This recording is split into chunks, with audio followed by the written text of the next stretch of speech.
Imaginez, vous dépassez un divorce douloureux, respirez soulagé de penser que le pire est en retard, puis découvre que la vraie bataille n'a même pas commencé. C'est exactement ce qui est arrivé à une femme qui, à son retour à la maison, a pris une scène absurde, son ex-mari et sa belle-mère, avec le plus grand visage en bois, vidant son appartement comme s'ils étaient propriétaires de l'endroit. Et le pire? Ils l'ont fait en pleine lumière de la journée, sans la moindre embarras. Mais cette histoire va bien au-delà d'une simple querelle familiale. C'est un avertissement sur la façon dont la cupidité et le manque de caractère peuvent transformer des gens apparemment normaux en vrais prédateurs. Olga Krychkova était le portrait du succès, le chirurgien respecté dans un hôpital de la ville, avec un salaire que beaucoup enviaient. Lorsqu'il a hérité d'un appartement de 2 chambres au cœur de la ville, il n'a fait aucun effort pour le transformer en un vrai refuge. Il a beaucoup investi, un Stetzer lave-vaisselle pour 80 000, 120 réfrigérateurs, table de cuisson au four-bord des années 90. Dans le salon, un géant de 200 000 téléviseurs et un théâtre maison d'envie. Même sur la machine à laver, un pourcentage allemand sans faille et 50 000, elle n'a pas sauvé. Chaque centime en valait la peine, après tout, c'était l'endroit où il prévoyait de construire sa vie. Les collègues de l'hôpital n'ont pas caché l'admiration.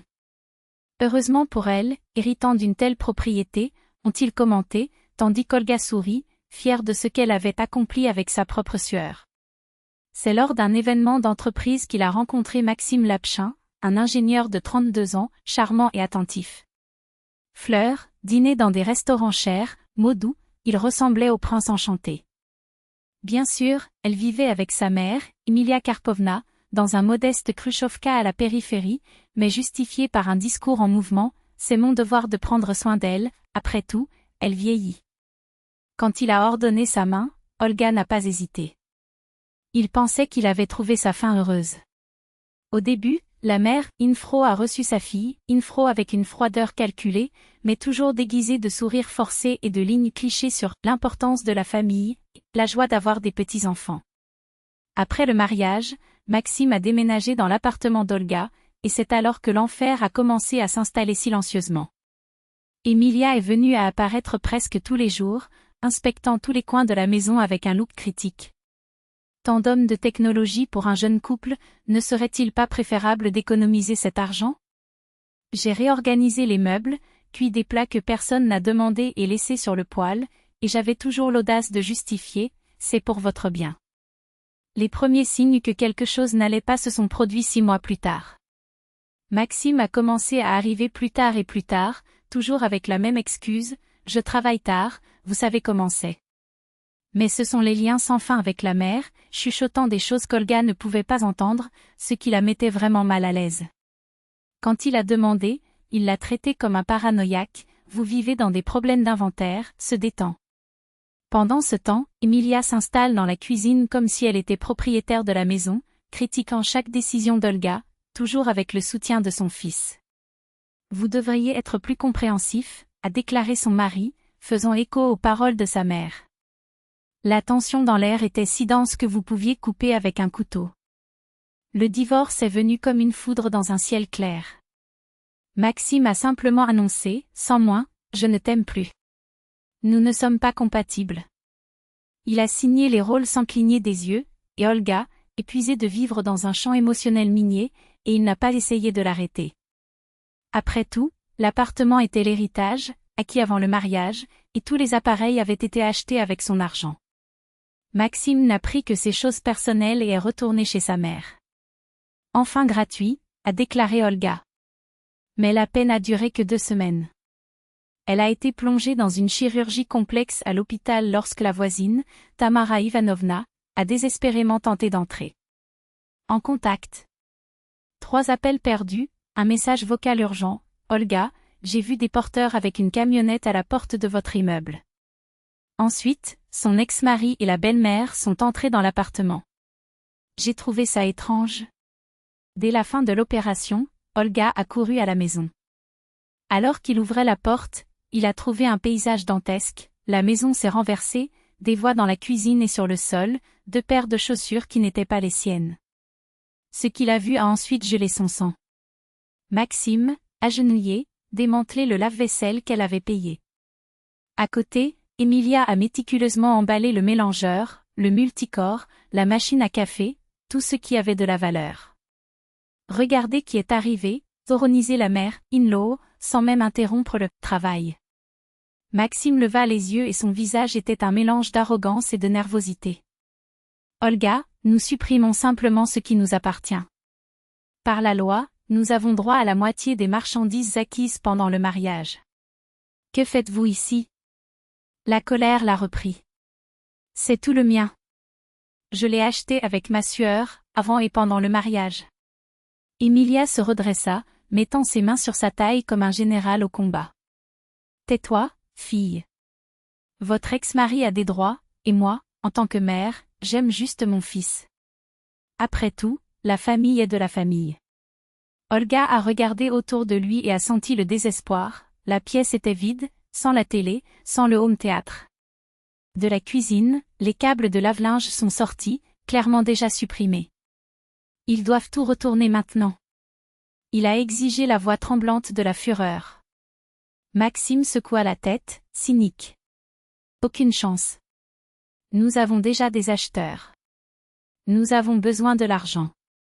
Vous ne savez pas, mais j'ai pris un prêt automobile. Quel argent, si vous êtes au chômage, répondit Olga, perdant sa patience. Emilia Arfou a offensé.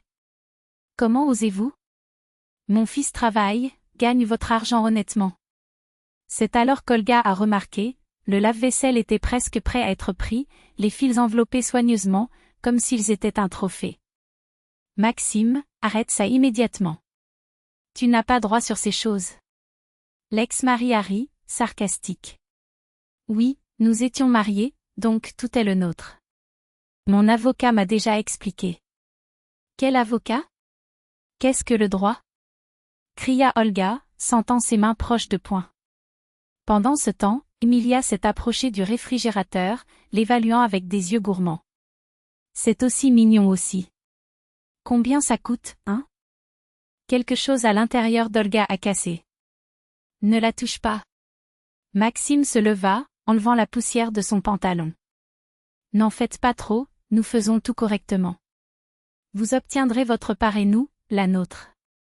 Les mots de l'ex-mari ont fait écho dans son esprit comme un avertissement, si je n'agis pas maintenant, ils prendront tout.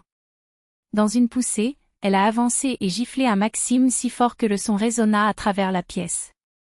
Il titula, lui apportant la main. Êtes-vous devenu fou? Cria Emilia. Olga se tourna vers sa mère, in-law et répéta le geste avec la même force. La femme est tombée assise sur une chaise, tenant son visage rouge. Sortez de ma maison maintenant. Et retournez tout ce qu'ils ont déjà pris. Vieux, la voix rauque de la haine. Maxime se frotta la joue, les yeux pleins de poison. Allons au poste de police. Vous allez le payer. Vous avez agressé 2 citoyens innocents. Oui, défala Olga, prenant une profonde inspiration. Et expliquez pourquoi il volait une maison qui ne vous appartient pas. Emilia se leva, son visage brûlant d'humiliation et de douleur. Pensez-vous que ce sera impuni? Mon fils a des droits. Et vous avez toujours levé la main. Maxime était déjà vêtu du manteau, déterminé. Allez, mère. Au poste de police, ils mettront cela fou à la place. Ensuite, nous revenons et nous prions le reste sans problème. Ils sont sortis en frappant à la porte, laissant Olga seule dans le chaos. En voyageant dans les chambres, le cœur a coulé, la télévision, la machine à laver, le théâtre maison, le micro-ondes, tout avait disparu. Une perte d'au moins un demi-million de reais. En se serrant la main, il a pris le téléphone et a appelé Grigori, un avocat de confiance. Dans quelques minutes, il a dessiné. La stratégie, enregistrer un rapport d'occurrence par vol en ce moment et ajouter tous les bons d'achat. Ils n'ont aucune chance. Pendant ce temps, au poste de police, Maxime et Emilia ont organisé leur théâtre. Elle, avec un foulard pressé contre son visage, a fait semblant d'être la fragile victime. Lui, levant pour justice contre la femme violente qui avait osé défendre sa propre maison. Mais ce qu'il ne savait pas, c'est que cette fois la loi ne serait pas de leur côté. L'officier de service de Starkov a entendu les témoignages avec un look pénétrant qui avait déjà vu des centaines de cas comme ça. Les marques rouges sur les deux visages étaient indéniables, Emilia Karpovna a même sangloté entre les phrases, comme une actrice dans la scène finale. Alors, étiez-vous dans l'appartement du citoyen Kryushkova enlevant des équipements électroniques? Demanda sèchement Starkov. Oui, mais à droite. Maxime explosa, les veines de son cou sautant. Nous étions mariés. Le patrimoine est courant. Starkov a marqué tout calmement Glacière. Et quand cette technique a-t-elle été acquise? La question est tombée comme une lame. Pendant le mariage, bien sûr, j'intervenais Emilia, la voix trop tremblante pour être convaincante. L'officier leva les yeux impassibles. Ils se sont mariés pendant 6 mois. Un lourd silence a repris la pièce. Avez-vous les documents d'achat? Facture? Garantie? Maxime a avalé fort. Quel document? C'est une agression, pas un inventaire. Ils peuvent enregistrer l'occurrence, a déclaré Starkov, fermant le dossier avec un snap. Mais ils viennent d'admettre qu'ils retiraient des marchandises d'une propriété non autorisée. Son ton était doux, presque sympathique, le genre de calme qui précède une tempête. Ceci, mes amis, est un crime très différent. C'est à ce moment qu'Olga est entrée dans le poste de police, accompagnée de Grigori, qui portait une patte de cuir sans faille. Bon après-midi, il est allé voir l'officier avec une sérénité qui contrastait avec le chaos dans la pièce. Je suis venu enregistrer un vol. Ma résidence a été envahie, et l'équipement d'un montant de 500 000 roubles a été soustrait. Les yeux d'Emilia et d'Emilia se sont rencontrés dans une panique. Quelque chose n'allait pas. Très mal. Starkov a examiné les documents remis par l'Olga, factures, relevés bancaires, certificat de succession de l'appartement. Le réfrigérateur a été acheté il y a 2 ans, le téléviseur il y a 18 mois, le lave-vaisselle aussi, a-t-il lu à haute voix, tandis que le visage de Maxime était blanchâtre. Et votre mariage a duré 1 an, a répondu Olga sans cligner des yeux. C'est-à-dire que tout a été acquis auparavant, avec mon argent. Grigori a ouvert son portefeuille. Mon client a toutes les preuves que ces individus ont illégalement envahi leur propriété et soustrait les marchandises de grande valeur. Ce n'est pas un désaccord familial, officiel. C'est un crime. Que voulez-vous dire illégalement? Criait Maxime hors de contrôle. J'ai les clés. Les clés d'une propriété qui ne vous appartient plus et où vous n'avez plus de droit, a déclaré Grigori, froid. C'est ce qu'on appelle l'invasion de la maison. Et, combiné à un vol qualifié, la pénalité peut être grave. Emilia a tiré le bras de son fils, les doigts tremblants. Max, allons-y. Cela ne se terminera pas bien. Mais Starkov s'était déjà levé. Les dames Lapchin m'accompagnent au bureau pour témoigner. Nous avons maintenant 2 records, un vol et un d'agression. Clarifions tout, en profondeur.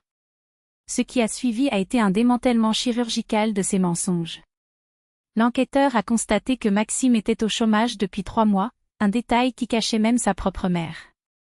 Ce financement en voiture était en retard depuis 6 mois. Que la technique avait déjà été vendue aux revendeurs pour la moitié du prix avant même que le vol ne soit enregistré. Emilia a essayé de protéger son fils, mais chaque mot d'elle a creusé une fosse plus profonde, elle a admis qu'elle avait prévu l'action, qui a regardé les horaires d'Olga, qui ont choisi le bon jour pour agir. Au crépuscule, c'était clair, le jeu s'était retourné contre eux. L'assaut d'agression semblait une blague avant la preuve d'un demi-million de vols. Les marques sur le visage se sont déjà estompées, tandis que les documents d'Olga brillaient, irréfutables. Grigori a articulé l'ouverture d'une grande affaire criminelle à l'échelle.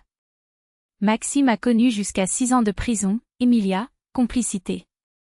Les revendeurs étaient situés à des heures, une partie des appareils avait déjà été revendue, une autre était toujours dans un dépôt sale à la périphérie de la ville. Le processus de récupération des marchandises a été long et humiliant. Maxime a tenté de négocier avec Olga, offrant tout en retournant tout si elle supprimait la plainte. Mais elle le regarda juste avec un sourire froid. Tu m'as pris beaucoup plus que des objets, Maxime. Il a pris ma paix, ma dignité. Maintenant, c'est mon tour. Le procès était rapide. Les procès, écrasantes. Maxime a pris 4 ans de suspension et de services communautaires obligatoires. Emilia, 2 ans a également suspendu et une amende qui a drainé ses économies. Il devait encore payer le montant total des actifs volés, plus d'indemnisation pour les dommages moraux. La BMW de Maxime était aux enchères, l'épargne d'Emilia, à 0. L'histoire a fui dans les couloirs de l'hôpital. Les collègues d'Olga ont commenté, entre admirés et scandalisés, car elle avait écrasé l'arrogant. Ils sont venus l'appeler « The Iron Lady », pas par cruauté, mais parce qu'elle a refusé de s'incliner. 1 an après le verdict, elle a rencontré Denis, cardiologue de l'hôpital voisin, un homme juste, indépendant, avec sa propre vie, et surtout, sans une famille toxique sur son dos. Cette fois, tout s'est coulé naturellement. Maxime, en revanche, a constaté qu'un casier judiciaire est un poids que peu d'employeurs veulent transporter. Il a accepté un travail mal rémunéré, avalant la fierté de chaque refus. Emilia est tombée malade de tant de stress. Le fils a pris soin d'elle parmi des changements exhaustifs, maudissant le jour où il avait décidé de piller son ex-femme. 3 ans plus tard, Olga et Denis se sont mariés lors d'une cérémonie intime, entre amis et collègues qui l'admiraient. L'appartement se vantait désormais d'appareils encore plus modernes, achetés cette fois sans chantage. Maxime a appris un mariage par hasard, se heurtant à des photos sur les réseaux sociaux. Il a donc compris que toute chance de reconstruire le passé était éteinte. Il a tenté de nouvelles relations, mais les femmes ont fui quand elles ont découvert leur histoire. Emilia ne s'est jamais rétablie de honte. Les voisins l'ont évité, l'histoire du vol de la fille, l'eau était un sujet dans les files d'attente du supermarché. Elle s'est fermée dans son appartement, une ombre de ce que c'était. Pendant ce temps, Olga a prospéré. 2 enfants, une promotion du chef de département, une vie qu'elle avait sculptée. Parfois, alors qu'il passait dans la pièce, il regarda l'endroit où il avait donné ceux qui ont giflé et souri. Ces coups de poing n'étaient pas seulement contre eux, pensais-je. C'était pour mon avenir. Il avait appris la leçon la plus précieuse, le bonheur n'est pas obligé d'être autorisé. Et ceux qui osent voler cela paient le prix.